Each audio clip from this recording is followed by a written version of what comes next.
go get them again.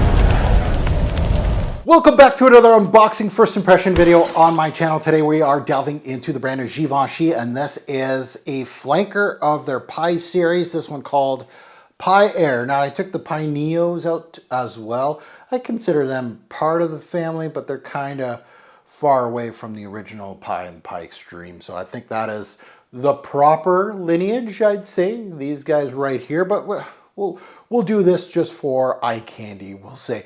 Now this was the last flanker of the Pie series, which is going on to almost 10 years. I think this was released in 2017, so we still got, so a couple years still, but it's going on 10 years. Now also, this isn't the first time Pie had a fresh release, Pie Air, not sponsored by Nike.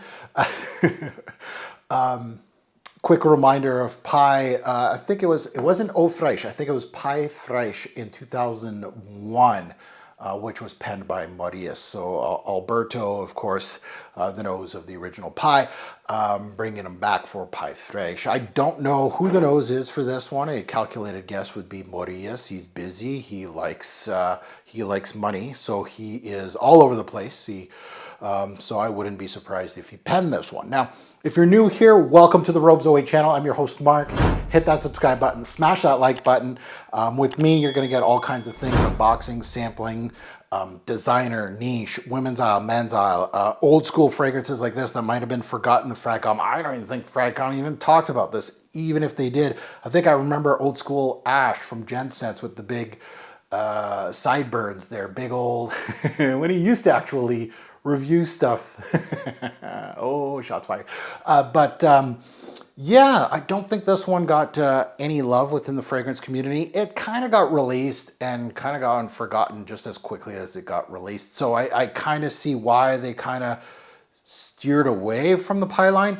I still think there's a lot of possibility with the Pie. I think the original Pie is so unisex, and I know so many women that actually wear this, that you'd almost kind of mistake it as a female fragrance when you see so many females wearing it. Highly unisex. There is so much promise to this Pie DNA that you could technically revive this line. If I was creative director at Givenchy, I would definitely revive the Pie line. I really love the bottles. I love the whole thought process of it. So I'm a big fan of Pie from Givenchy. Now let's take a look at the note breakdown. Obviously this is going to be on the fresher side of things. At the top we got neroli and ginger. In the mid we got lavender floral notes. Love that. Rosemary.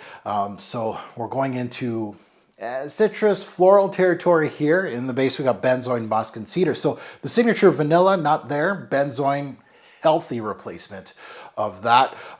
We are going to see, I'm assuming, with vanilla in here just because of the benzoin note. We'll give you lots of that. Released in 2017, so I was correct. Nose, none published, but I'm educated guess is Maurice. If we're looking at pricing, obviously this has been discontinued for a while too, so no retailer has this, so none available. However, you can find it online. It's very scarce now. You're looking at, on the low end, 130 USD, high end maybe 200 or high 200s for it. That's what happens with scarce fragrances like these. You're gonna get gypped. I got mine. I think I only paid like $100 for this. Still a little higher than retail, we'll say. But I got it, 3 years ago? Again, it's in my pile, the bad place in my fragrance room here, where fragrances go to die. Not unboxed, not smelt, just sitting there waiting for me to warm up the camera and do these. So looking forward to actually introducing this to the line, putting it behind me now. I can use it in lists, I can wear it now. So let's take a look at it. Let's put it on strip first, and then we are going to put it on skin. I love the blue hue. If we're looking at blue hue, what's blue in here? I'm hoping it's not a bluey. I don't see anything blue in the note breakdown, so it's a good thing. But I'm thinking it's just going to be like a transparent, airy thing, if the name serves correct. So let's smell this one.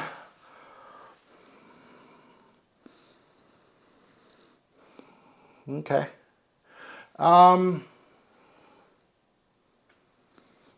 It has a chilling factor, kind of like the bottle. That's nice to see. Ginger can do that. It's definitely fresh and sweet. So going into fragrance history, right? If we're looking at around this time, 2017, and actually earlier than that, you're looking at like Invictus kind of stuff, right? The sweet aquatic genre. I would not call this, I'm calling it fresh. Not aquatic, it's definitely fresh. It has an airy, almost ozonic, and they're very much, you got to be very careful as a fragrance reviewer using words here. It has an airy, transparent vibe instead of an aquatic vibe that many of these others kind of want to use, like that cologne kind of thing going on. It is sweet. It has that benzoin sweetness in it. So it is vanillic, but also benzoin can give out like a caramelic hue. And I kind of felt a little bit of that in there, which makes it a little more interesting. So let's put it on skin. Yeah, it's very frosted glass, perfect thought process of this one right off the bat. Yeah, so it has that sweetness, and we can say it reminds you of the original because it has that vanillic. That's where it is. It's not the most pie, and the vanilla in this lineup wasn't the. It was synthetic. It wasn't the best in the game, but it was still very good. And this is where this is. It's in good pile. And the vanilla, of course, the main theme in the original. This has been kind of, the vanilla has been kind of flattened here. It has that fresh vibe from the lavender. So you're going to get kind of like soapy. It's very close to fleecy territory, dryer sheets for your laundry, where it makes me think of lavender sheets that you put in the dryer. I always have that thought process when I'm smelling a bad lavender, like a synthetic lavender. It's tippy-toeing in there. A little powdery, floral. It's very smooth. Think like fresh linens, and it kind of almost reminds me a little bit of like a fresh haircut talcum powder, right? Getting slapped on your neck. The neroli can do that. Neroli will give you that kind of, obviously lavender will give you that barbershop kind of feel, and rosemary as well in here. So that combo, if you start thinking neroli and rosemary and lavender, it's kind of going to go in that clean aspect. So it went from icy cool to now soapy, but the vanilla's still there. And what I was hoping, and what I'm getting through the strip as well, which is early on in the development, I didn't think I was going to get it in here either at all, or I was going to get it towards the end and not during this video, like more during the dry down. But I'm getting a little bit of that ambery glow from the benzoin, which is what I wanted. Just a little bit of it. Now it's giving you that sweetness, of course, and that powderiness that benzoin can do, but it's almost giving the scent a gourmandish, almost caramelic, think almost dessert-like quality with a frozen airy quality. Very interesting. Now that's not very, it's not upfront. Like as a fragrance reviewer, I gotta say this is a low secondary note, but it's in there. I don't know if it's going to develop more into that caramelic benzoin that's going to be your main facet. That'd be kind of nice. I can see why this one kind of went like a little blip in the radar and gone.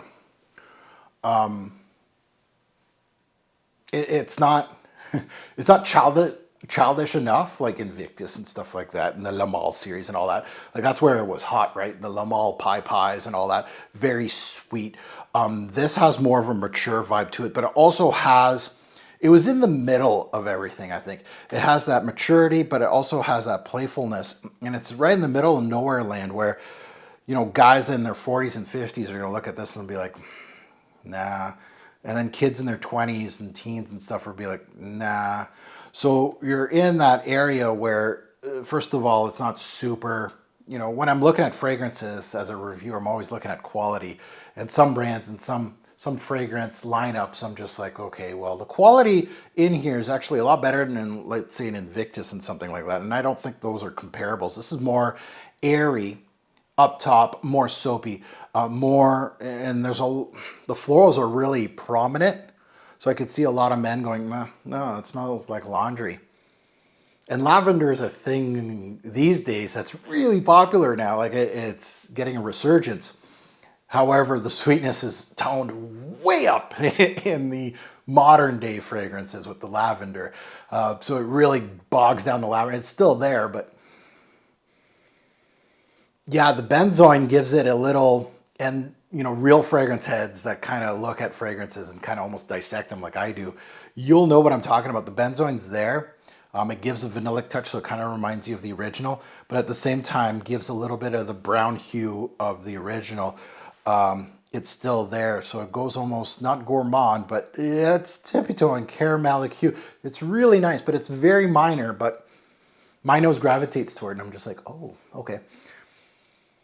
So the transitions are kind of, it's synthetic, a little edgy, right? There's not a beautiful, right? It goes from like this airy, you know, very frosty, and it just leaves like this.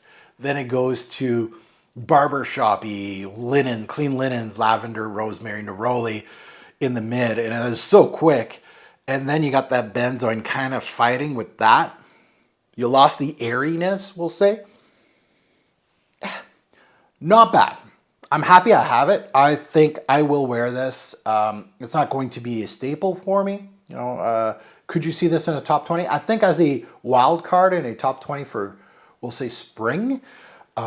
Even fall, sometimes you kind of need that invigorating hit and then it warms up a bit. I kind of like that. So these tweener months, you may be surprised seeing this in a top 20 in the future on my channel, where it'll be like at number 20, like just a wild card of a fragrance, or you'll never see it in the top 20. It's at that point that I'm just like, I'm happy I have it because it's hard to find now. But, you know, you kind of have to like that. That lavender is pretty big in here. So, Pie Air, you know what? It's not too bad. I'll give it its flowers. Now that you heard my take, I'd love to see yours in the comments below. Good, bad, and the ugly. And there's probably going to be a lot more ugly than good, or I never heard of this, I didn't even know they had this.